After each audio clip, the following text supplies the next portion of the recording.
Welcome to Preventative Maintenance Program. My name is Saki, talking to you today about preventative maintenance, a subject that is so important in our life. At home, we maintain. At school, we maintain. At church, we maintain. If you don't maintain what you have, guess what? You will end up losing everything. So it's important that as people, we maintain what we have in order to have our infrastructure last longer. What is maintenance? Is simply to upkeep, to ensure that the infrastructures that we have stay longer. All right. Now, this is basically the certificate in early childhood development, and this presentation is literally for August 2019 and also November 2019. So this will serve as a guide to all those examination sessions. Now, this presentation is not an examination scope. It is simply a guide. So you can't take this presentation only and study for the examination. This is just to guide you on how and what to study and what to expect during the examination. It's not an examination scope. You will be required to answer all questions. There will be structured questions for 20 marks each. In order to do well in the examination, it will be important for you to distinguish between some terms. There are specific terms that are used, and these terms you need to understand them in order to articulate what is required in the examination paper. For instance, state, a word like identify, describe, suggest, explain, illustrate, define, or even sketch. These are some of the terms you will meet. You therefore need to go back to your study guide and study the meaning of each and every term for you to be able to articulate clearly what is expected of you. For instance, if they ask you to illustrate, for instance, you are to show by way of diagram the nature of an object or subject or structure.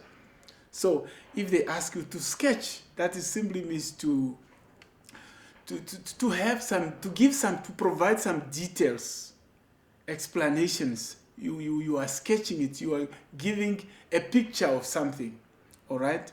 And then to describe is to bring about the nature of an object. So you need to know all these words. However, all these words are well defined in your study guide, students. You need to go back to that study guide and ensure you understand each word for you to be able to provide what is needed. The examination covers all the units in the module with questions selected from each unit. Therefore, you need to go through it. You need to review your assignment. In case you have submitted assignment, you need to review them. The examination and assignment papers that are already done, you need to look at them. And also the format, except the practical session, because there's no practical sessions during the examination. But you need to understand the format of how to answer. However, even though there are no practical sessions in the examination, your practical skill will be examined. So if you are required to sketch something, you need to demonstrate your skill. You need to do that because it is required. So it is very, very important. I also want to encourage you to visit your IOL offices in your area to obtain the past examination papers, or you can call your tutor, consult your tutor's feedback so that you are well informed of what is expected. Start your preparation once. Students have a tendency of starting late. Start now. You are not a computer. You are a human being. You can make mistakes. So you need to start to prepare for your examination now if you are to successfully complete this program successfully. Now, there will be structured questions which will consist of 20 marks each, and this covers different topics. So you will also be required to use diagrams to explain concepts. It's very important. When you are requested to explain a concept or a process by way of using a diagram, you must draw that diagram basically. You must explain all the components of the diagram. And if there is a process that you must follow, it must be explained. For example, a component of a window, you are asked to draw a window of a classroom and indicate different parts. You must draw that and indicate different parts on your paper. So try to be practical as possible. Now, there are materials that are dealt with in terms of preventative classroom materials, classroom maintenance. You need to know different types of materials in your class before you maintain. You can't just wake up and start painting. You need to know what type of material do I have so that you know what type of paint you need. So you need to know different types of material so that you don't use wrong substance on a wrong material, because if you do that, that material will not last longer. So what is considered as building material? The building materials have got properties like physical, mechanical, chemical, electrical. These are properties of materials. So you look at the major properties such as bulk density, porosity and durability, how long the material can last. When you purchase something, you must know how long this material is going to last, so that you know how to put to make a plan for the maintenance of such a material. Now, let's quickly look at the basic maintenance of hand tools. Manual operated tools, commonly known as hand tools, which are used by workers in many trades. Hand tools are used in many trades, whether it's bricklaying, plastering, whether it's motor mechanics, whether it's plumbing, whether it's you can name all the trades. They use some basic hand tools. Now, there are accidents that are recorded statistically, that a number of accidents involving the use of hand tools contribute to as much as 10% of the total number of occupational accidents. It's very important. For instance, if a student does not have safety boots, for instance, and he goes and works in the workshop or in a classroom where there are tools, a chisel, for instance, may fall on his or her feet and it may cause some injuries. So it's very important. That's why we are saying the hand tools causes a lot of accident.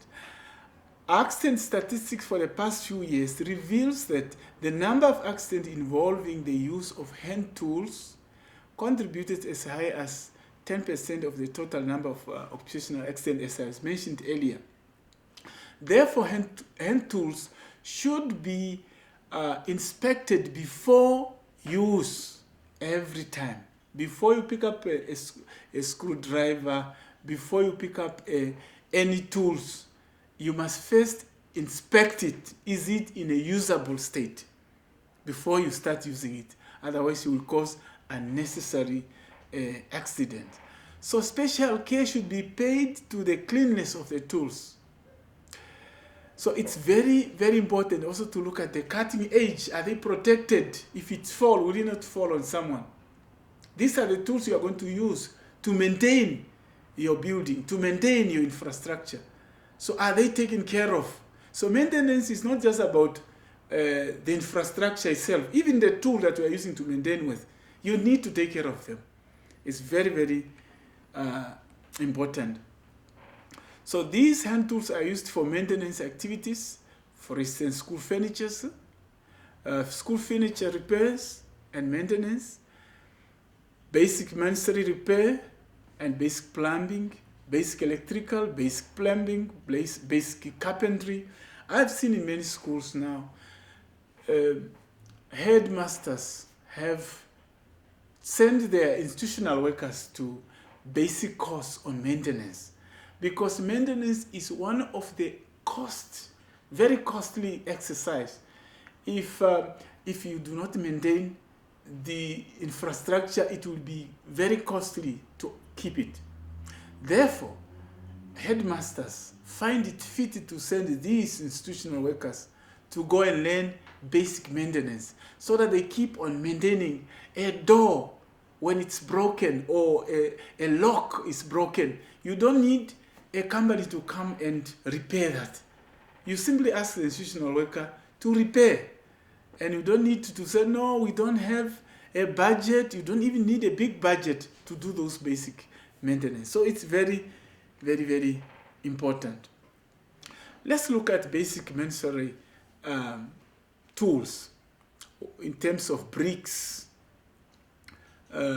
builder floats, plastering towels, and caulking towels. All these are very basic tools that are used in building and construction. Let's look at classroom furnitures. The categories of school furnitures, we have those that can move, in other words, movable or fixed furnitures.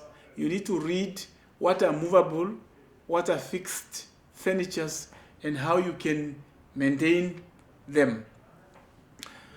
Repairing green board or a chalkboard surface. How do we repair it? How do you repaint a chalkboard in a classroom that has stopped accommodating a chalk? You are a teacher and your chalkboard is no longer accommodating chalks. How do you maintain that? So you need to understand, you can't just take oil and start applying. What is it that you will use? So you need to read your study guide to know exactly what is it that you need to do. For instance, you need to clean the board with a wet cloth, for instance.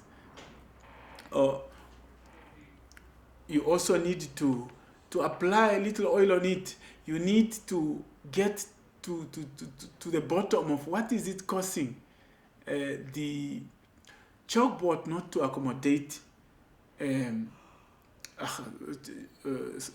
board not to accommodate chalks. You realize that children, when you leave children in the class, for instance, they will go to the chalkboard and touch it there, and they have touched some oil, and then they will leave it on the chalkboard. By the time you are coming to write on the chalkboard, it's no longer taking the chalk, because there is a lot of oil on it. There's a lot of Vaseline on it. So you need to know what is it that can remove this Vaseline from the chalkboard. It's very, very important. Now, causes of deteriorations of building. What causes a building to deteriorate or to fall apart? There are specific conditions that causes that. For instance, if the building is exposed to elements such as moisture, you realize that if you have a classroom that is surrounded by a wet altar, you will see the paint is falling off because that moisture. So it's very important. So what are the type of material that you can then use? That is now whether the building has been regularly maintained or not maintained. So you need to know the type of materials that you need to use.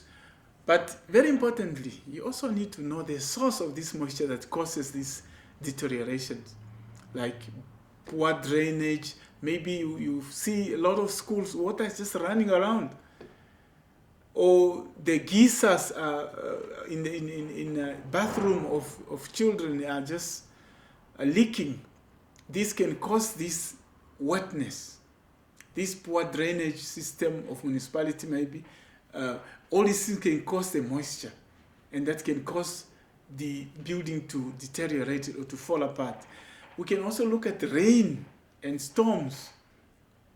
If you have a building which is not properly looked after, you will have some leaks. These leaks can cause damage to the ceilings. So it's important that you ensure that all the leaks are closed. If it is municipality drainage, they are reported to relevant authority so that that flowing water is stopped, and then it does not continue to give problem to your building. How to repair damaged in masonry that's now in construction, for instance. Most important thing that you must know, student, is that you must never attempt to repair anything unless you know the cause of that damage. If you find a crack in a building, don't just repair. Find out first, what is it that is causing this crack? If it's paint falling off the wall, don't just start painting. First, find out what could be the reason this paint is falling off. It could be that somehow there is a water pipe in the wall, and this water pipe is leaking, especially when a building is old, like some of our schools that we have, they are very old. So those days they put the water pipes in the wall, and if it leaks, you will only see the paint falling off, and you see the wall is a bit wet. So it is important that we determine the cause of any damage so that we can successfully identify and first solve that problem before we start to repair. Now let's look at the paint, for instance. We have categories of paint. We have water-based paint, we have oil-based paint. So you need to know which one you need to use. When to use the water-based paint, when to use oil-based paint. For instance, on metals, people use oil-based paint. On wall, they use water-based paint, even though at times we use also oil-based on wall. But if you go around, you will realize that water-based paint is more common used on like houses and schools. But when it comes to metals, they are mostly painted with oil-based paint because they last longer. So it's very, very important. What causes paint to deteriorate? It depends on the quality of the paint you are purchasing. It's not every paint you pick. You can't go to Europe and take the paint you are using here and you go and apply it there. Everything is made to favor a certain condition. So you need to know which area are you living. Is it sunny? Is it, for instance, you go to Swakopmund. It's not as dry as here. So you need to know exactly where are you. So you need to consult your study guide and know exactly different types of paints and how you can use them. Okay, so it's very, very important. Now, what are the steps that you can take in painting? Firstly, if the paint is old, you can't just apply a new one. You've got to remove the old one that is there. You take a sandpaper and clean the wall so that the old paint can fall off. When it's successfully off the wall, you can then apply the new one. So it's very important. You can't just, in your school, some of you become principals or headmasters. So you can't just start instructing people, okay, let's paint. No, clean the wall first. After cleaning the wall, you can then sand it properly and then you can apply the new paint on a wall.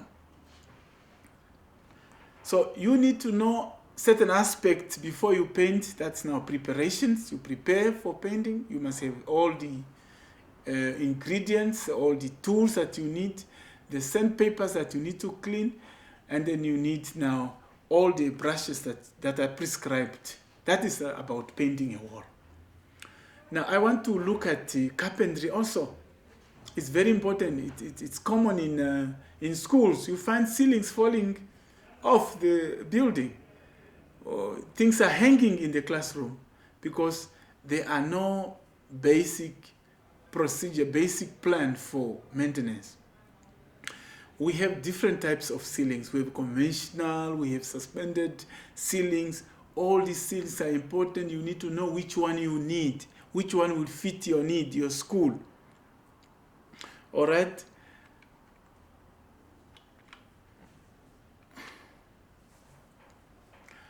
Preservations of timbers.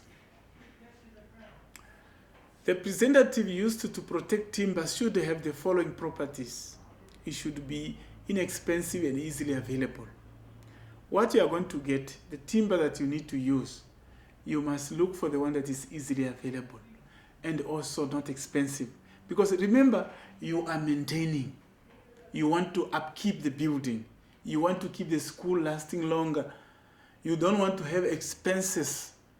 So it is important that you do your research very well. What is it that we can use to maintain, but yet not expensive?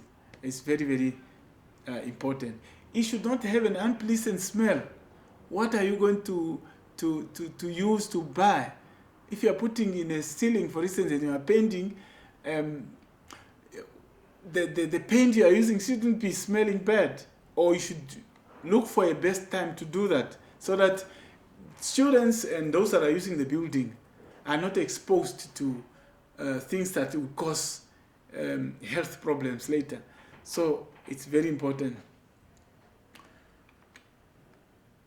So there are certain things that is used mostly in carpentry. Wood is, PVA glue is one of the glue you can use to basically maintain a lot of things in a school. So woods that are broken can be fixed, and then you can use a glue to just put them together again. Especially tables and chairs. These are things you can just use a glue, clamp them together, and then you have the chair again. If you go around the country, you see a lot of chairs behind school halls.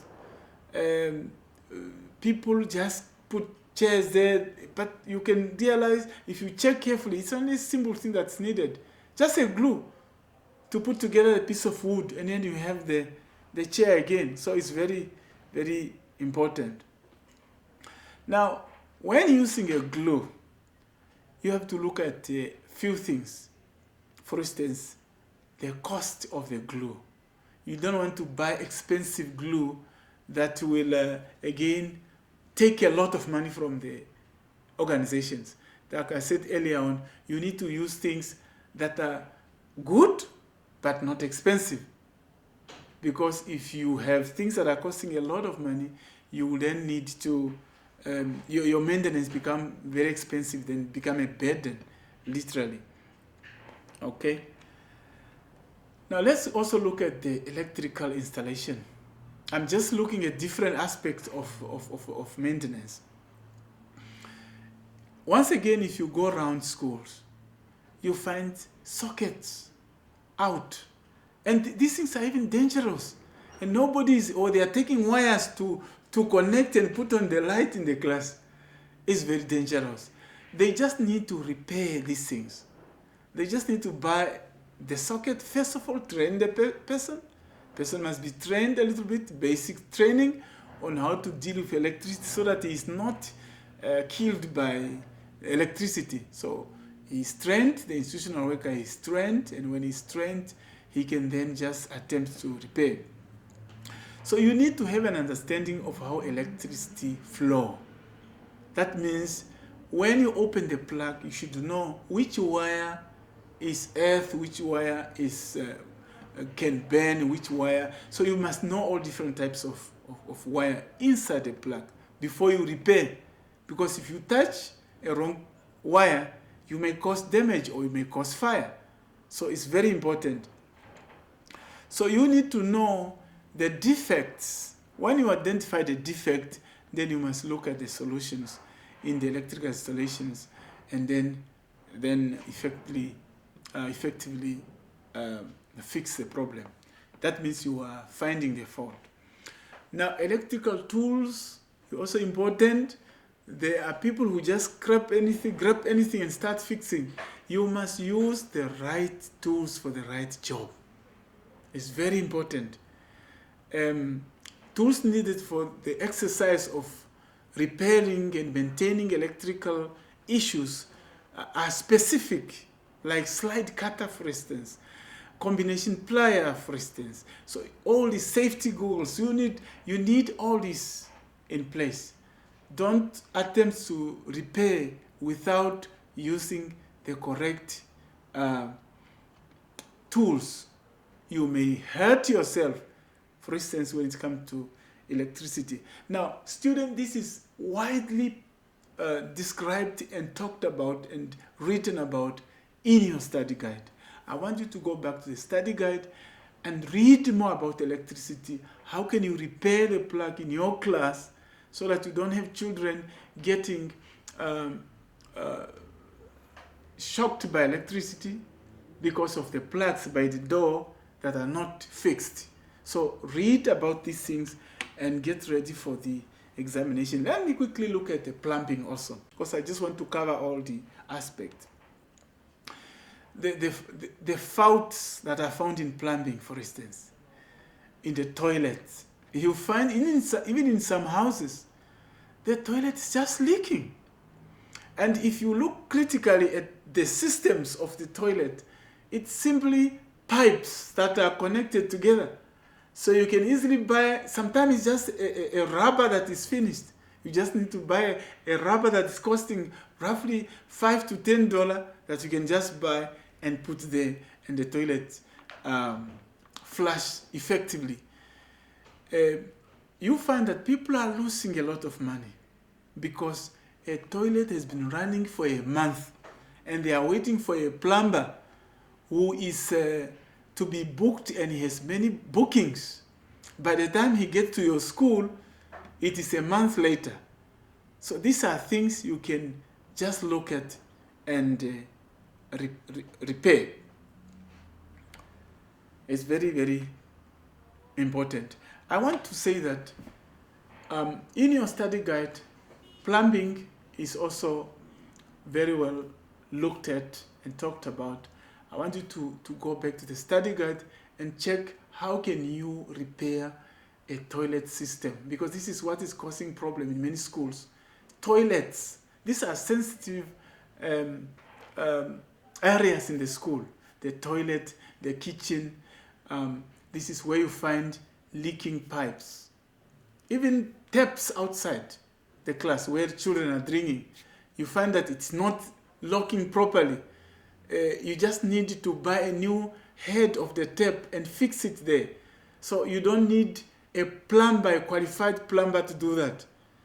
You just need to know this is what should be done, and then you buy it and then you put it there. The system is already made in such a way that even a person who has not gone to school can easily install the head of the tap.